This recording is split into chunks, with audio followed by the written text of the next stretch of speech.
Bom dia, nobres causídicos, sejam todos bem-vindos ao nosso Café Criminal de hoje. Hoje é dia 5/10/2023, hoje é quinta-feira, sejam todos bem-vindos ao nosso Café Criminal. Estamos ao vivo, simultâneo, tanto no Instagram como no YouTube. Sejam todos muito bem-vindos. Aqui no Café Criminal, se é a sua primeira vez, deixa eu me apresentar. Meu nome é Mário Guarnieri, eu ajudo advogados criminalistas a se tornarem especialistas na área criminal.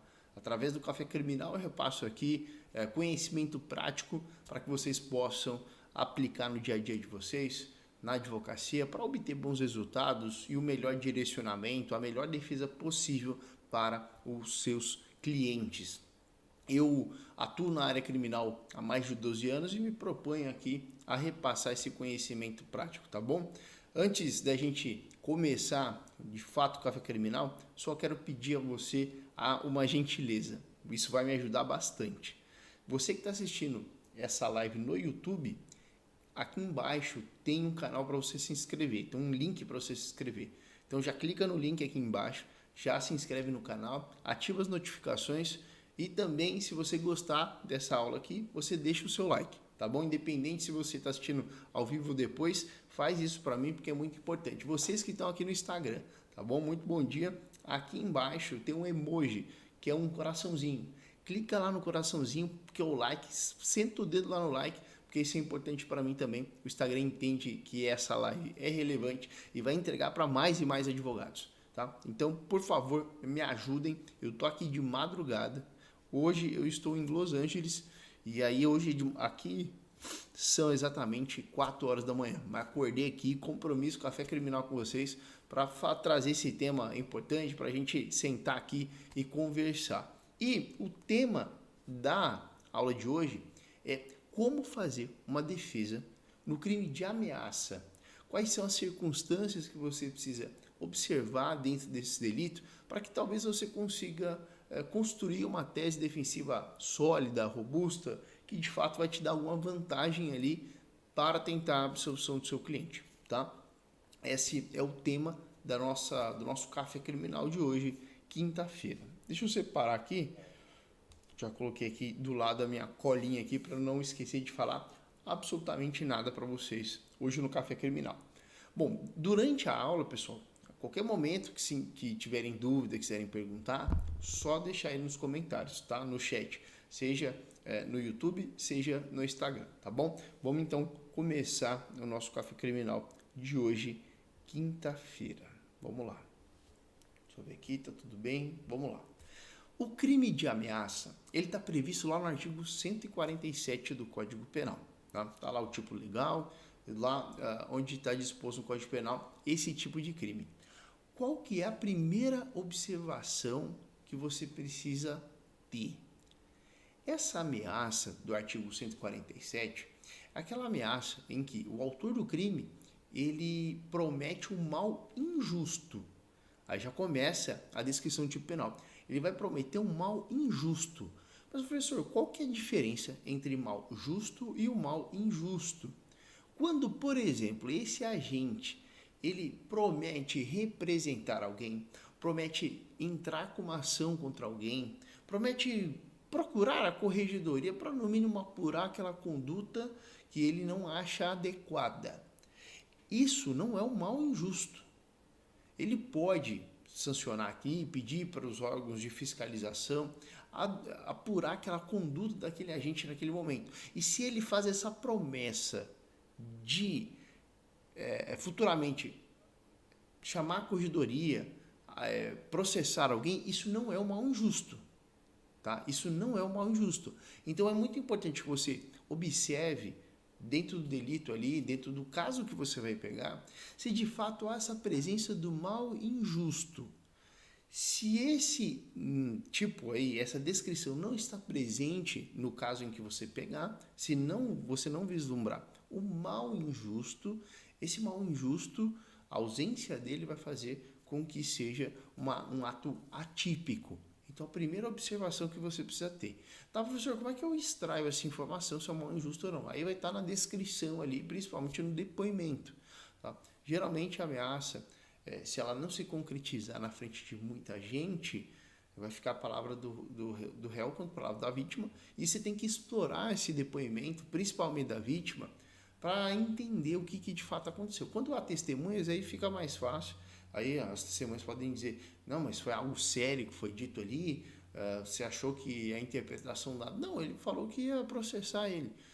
Então, somente, não falou nada além disso. Bom, então não temos ali um mal injusto, tá? Então, a primeira observação que você precisa ter ao apurar esse delito é se de fato houve um mal injusto. Se não houver um mal injusto, a tipicidade da conduta, tá? Primeiro ponto importante. Segundo ponto, a ameaça, ela deve ser forte o suficiente para abalar a tranquilidade da vítima. Tem situações, e eu já peguei vários assim, tá? Certa vez eu peguei um caso em que um agente tentou furtar a moto de um policial. Um policial aposentado estava em casa e esse indivíduo que veio a ser o meu cliente, ele entrou dentro da casa, tá? E aí o que ele fez? Quando ele viu o dono da moto vindo em direção a ele, né? Deixa eu recapitular, vamos lá, para ficar melhor explicado. Bom, o meu cliente ele foi até uma casa para furtar uma moto que estava na frente da casa, beleza? Chegando lá, ele se deparou com esse agente, com a vítima, né, que é policial aposentado. E quando ele pegou a moto, esse policial levantou para ver o que estava acontecendo, ele colocou a mão na cintura, só colocou a mão na cintura. E esse policial não se sentiu intimidado, pegou a arma que estava lá com ele, começou a atirar contra o meu cliente, e o meu cliente acabou sendo acertado na perna, né, alvejado na perna, caiu no chão, e constatou-se que ele não estava com nenhuma arma, não estava com arma. E aí o que aconteceu? Denunciaram ele pelo crime de roubo, né, que é o furto com emprego de violência ou grave ameaça. E aí, ao indagar o policial ali no momento, eu indaguei ele no depoimento.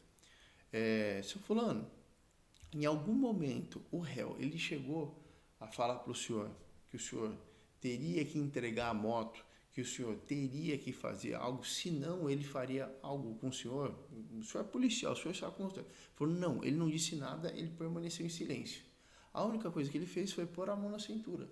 E aí veio o policial e falou assim, pôs a mão na cintura, mas eu não me senti intimidado porque eu vi que ele não estava armado. Eu falei, opa, ó, não se sentiu intimidado porque percebeu que ele não estava armado e também porque é policial. Ou seja, qual é a grave ameaça presente nesse caso? Nenhuma, absolutamente nenhuma. Não havia ali grave ameaça suficiente para configurar o crime de roubo. E foi essa tese que eu trouxe para dentro do processo e consegui a desclassificação para outro delito, né? Para a desclassificação para o furto, que é muito mais interessante do que responder a um roubo. Então, essas perguntas, esse posicionamento, ele é muito importante. Para que o crime de ameaça ele se configure, a vítima precisa ser intimidada, precisa afetar a tranquilidade dessa vítima.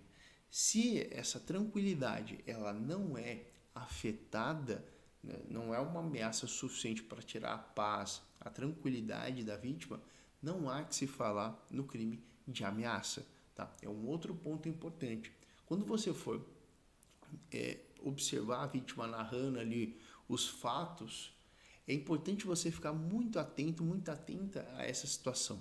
Porque pode ser uma pergunta que você venha formular para a vítima, que extraia essa resposta positiva e você vai poder utilizar como tese defensiva de que, apesar da ameaça, essa ameaça não foi nem suficiente para tirar a tranquilidade, a paz da vítima. A vítima nem se sentiu ameaçada, nem ficou com a paz de espírito, com a tranquilidade abalada. Não se sentiu intimidada, não se sentiu, apesar do que foi dito, ameaçada. É uma tese que você pode utilizar.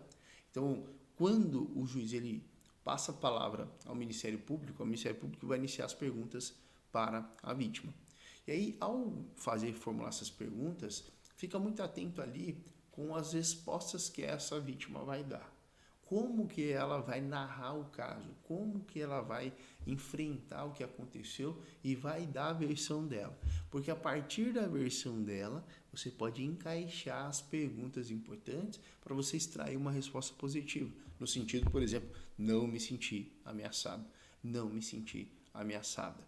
Isso é importante para você trazer essa tese defensiva de que a vítima sequer sentiu intimidade, portanto não houve ali configuração do dolo, o dolo de fato ameaçar a vítima, tá? Então é importante que você preste atenção nessa situação aí com relação ao crime de ameaça. Bom, uma outra tese importante que você precisa observar é que o crime de ação pública é condicionado à representação.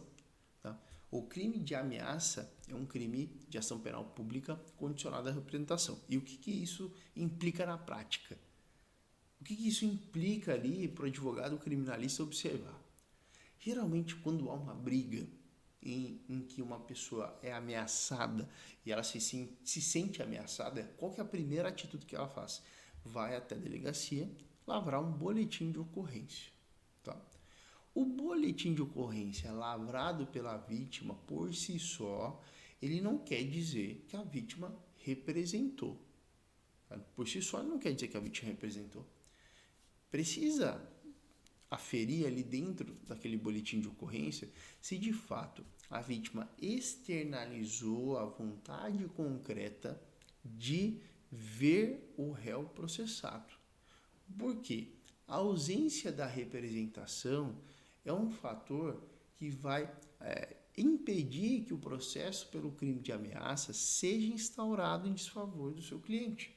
Às vezes, a vítima vai lá, faz o boletim de ocorrência, não assina um termo de representação ou não consta de maneira expressa no seu depoimento, no documento que ela vai assinar lá na delegacia, que de fato ela está representando em desfavor do autor do delito. Essa é uma situação que vai fazer com que esse processo, se instaurado contra o seu cliente, falte ali um dos elementos importantes para que a ação possa ser formalizada, que é a representação. E olha, bata em cima disso. A confecção, a lavratura do boletim de ocorrência, por si só, não é sinônimo de representação. Então, procure analisar a integralidade dos documentos, procure internalizar ali e analisar todos os documentos confeccionados na delegacia, o boletim de ocorrência assinado pela vítima, pelo delegado, vasculhe os documentos ali encartados por ocasião ali da lavratura para ver se de fato ela constou de maneira expressa a vontade de ver o réu ameaçado, ou processado, perdão. Se essa representação ela não consta dentro do processo, é algo que você pode suscitar na sua defesa, que é um crime de ação penal pública condicionado à representação e que, em decorrência da ausência dessa representação, é algo que vai arquivar esse processo. Falta uma condição ali. Então, é algo de muita relevância que você precisa sempre ter muita atenção quando você for pegar um caso. Eu diria que uma das primeiras coisas porque as duas que eu disse aqui, né, que é promessa de causar o mal injusto e também deve ser uma ameaça que vai tirar a paz, a tranquilidade da vítima, isso você só vai identificar ao longo da instrução. Eu costumo dizer, doutora Rebeca, muito bom, tem exatamente um caso assim, tem um caso assim, doutora, que falta representação no seu caso? E veja só como é interessante essa questão da representação. Se não há representação, o processo não pode ir para frente, né? Porque falta uma condição essencial para que aquela ação possa ser instaurada em desfavor de um cliente, do cliente. Se não há essa representação, faltam os elementos essenciais e a denúncia não pode ir para frente. E veja, vamos partir do pressuposto que você pegou um caso que de fato não tem representação, tá? Não tem representação. Essa representação pode ser feita depois? Pode, mas nós devemos lembrar.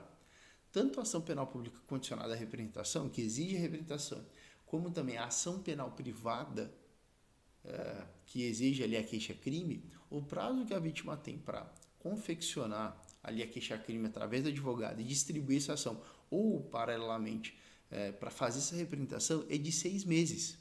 Então, transcorrido lapso temporal superior a 6 meses, não é possível a vítima ainda fazer a representação e ver o réu processado por esse crime de ameaça.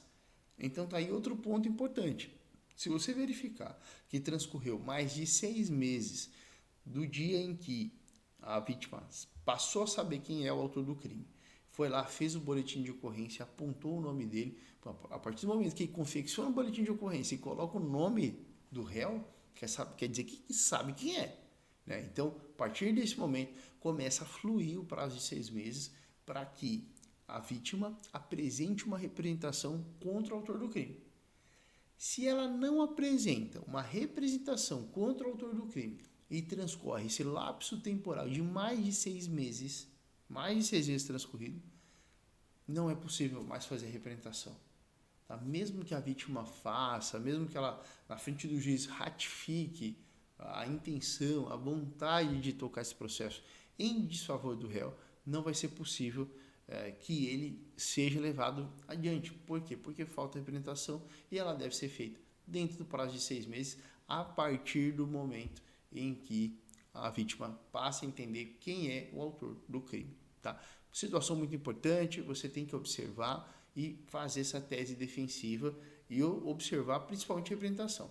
Tem representação, aí pula, né, tenta analisar outros aspectos. Agora, não tem representação, aí já é uma tese defensiva forte que você vai utilizar em favor do seu cliente, tentar sepultar, né, arquivar esse processo por falta de um elemento essencial para que a denúncia possa ser oferecida, tá bom?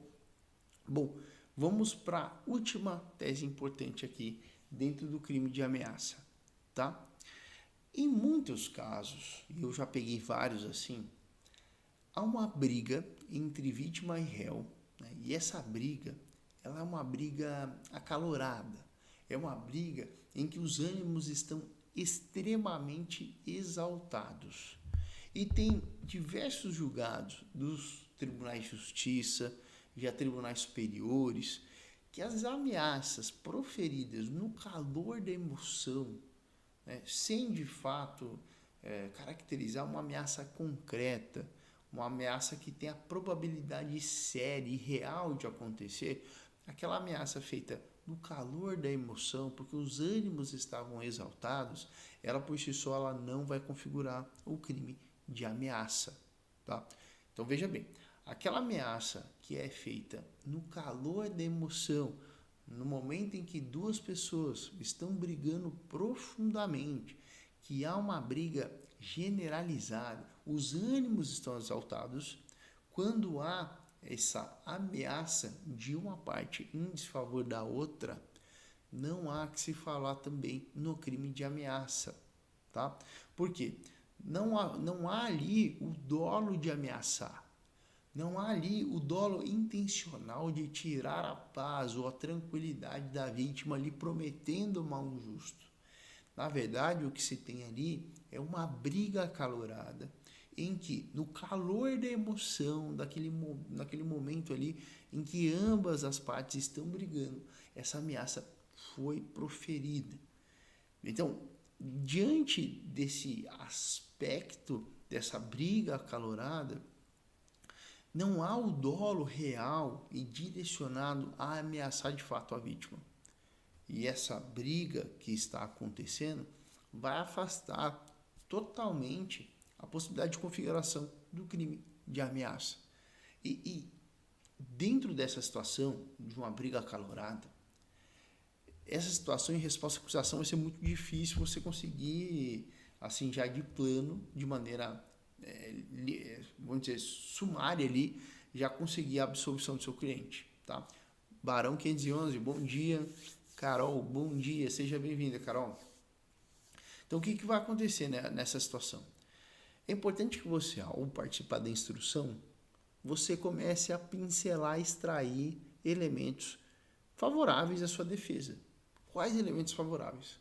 Se você perceber que houve uma briga e essa ameaça foi proferida no calor dessa briga, no calor da emoção, quando os ânimos estavam exaltados, você começa a pensar esse tipo de tese perguntando à vítima em qual contexto essa ameaça foi proferida. Né?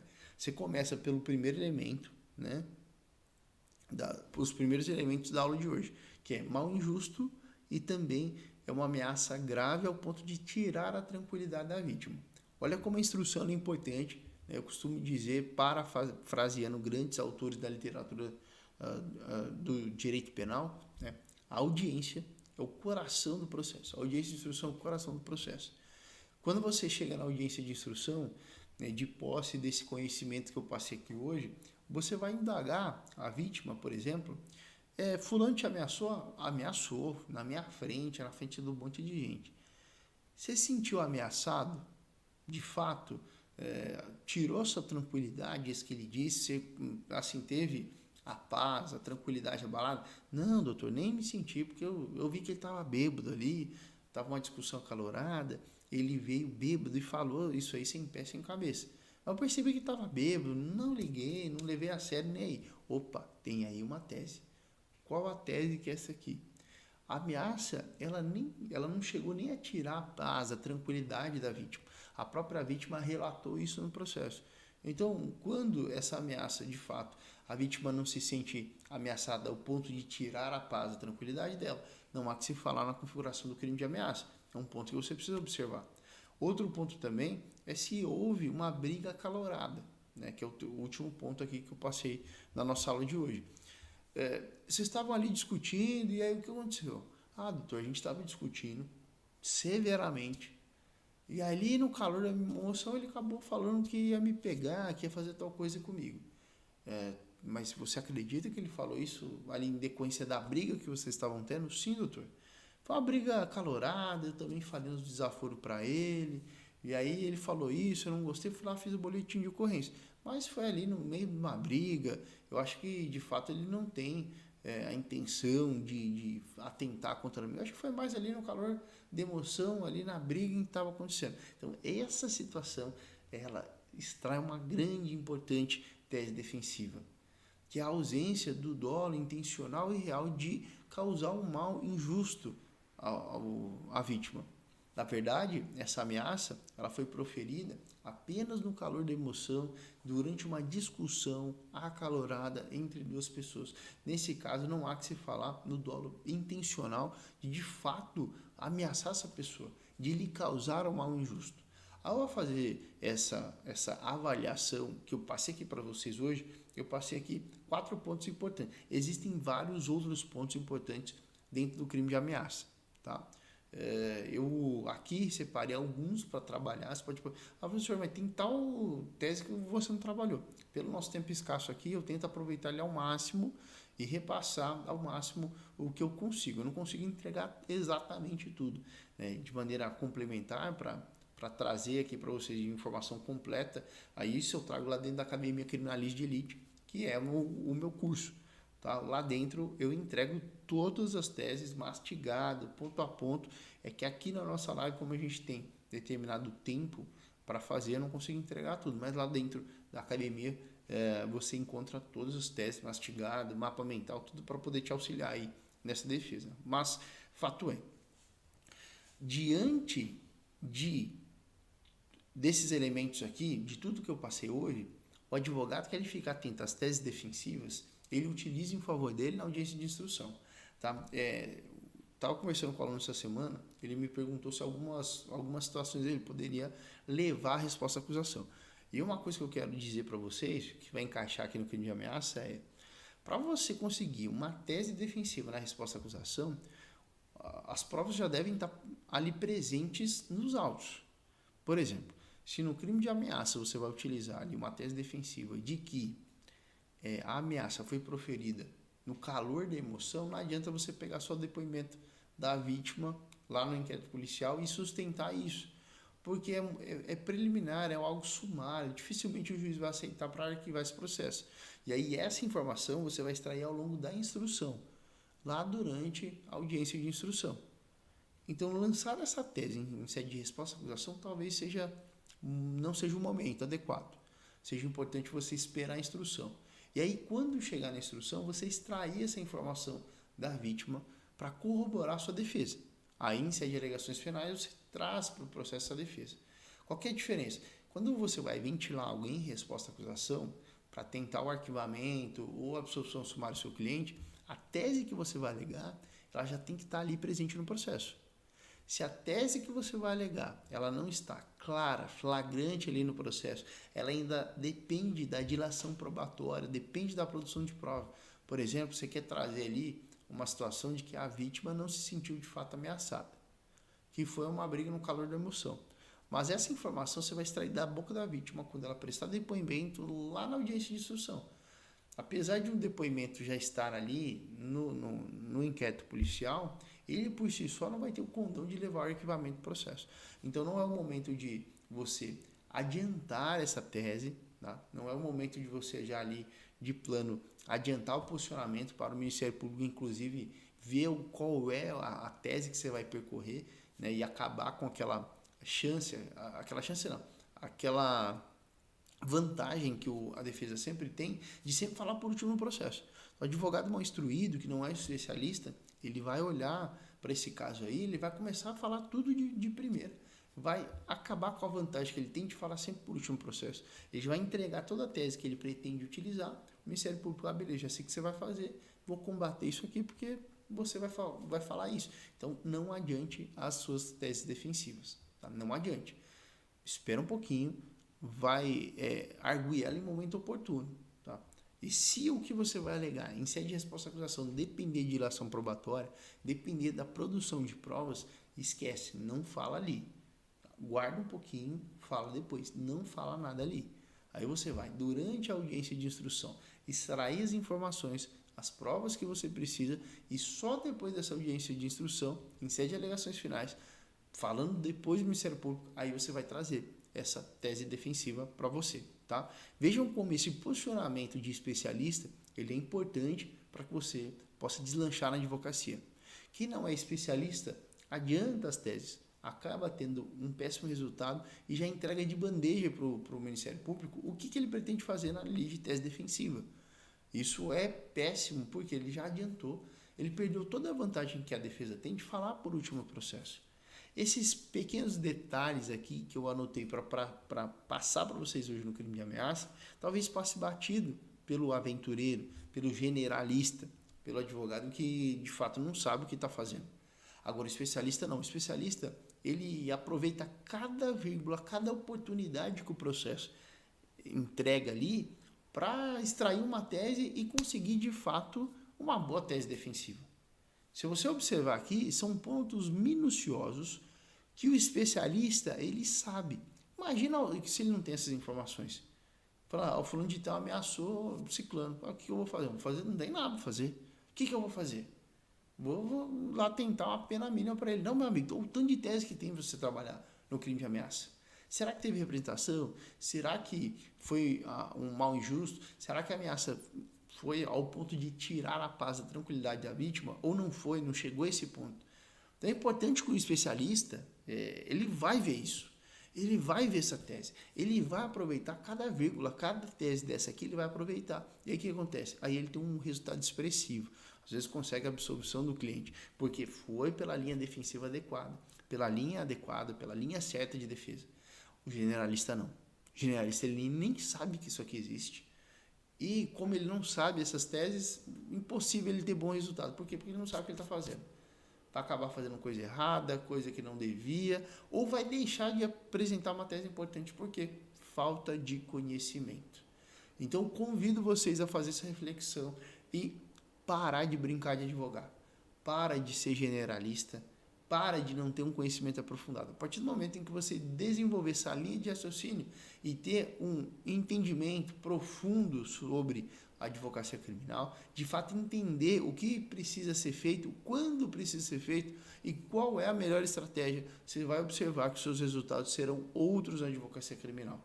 A partir do momento em que você faz essa mudança de entendimento, começa a se aprofundar de fato, você vai ver que as teses elas começam a brotar na sua frente. Às vezes teses que você ignorava ou não sabia.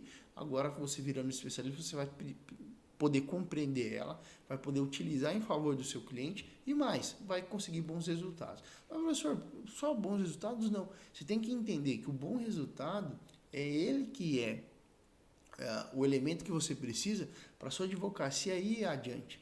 Por exemplo, conseguir um bom resultado em um processo e fazer com que chegue mais indicações de clientes, porque você é um bom advogado. Você conseguir um bom resultado para esse cliente, ele vai te indicar outros, tá?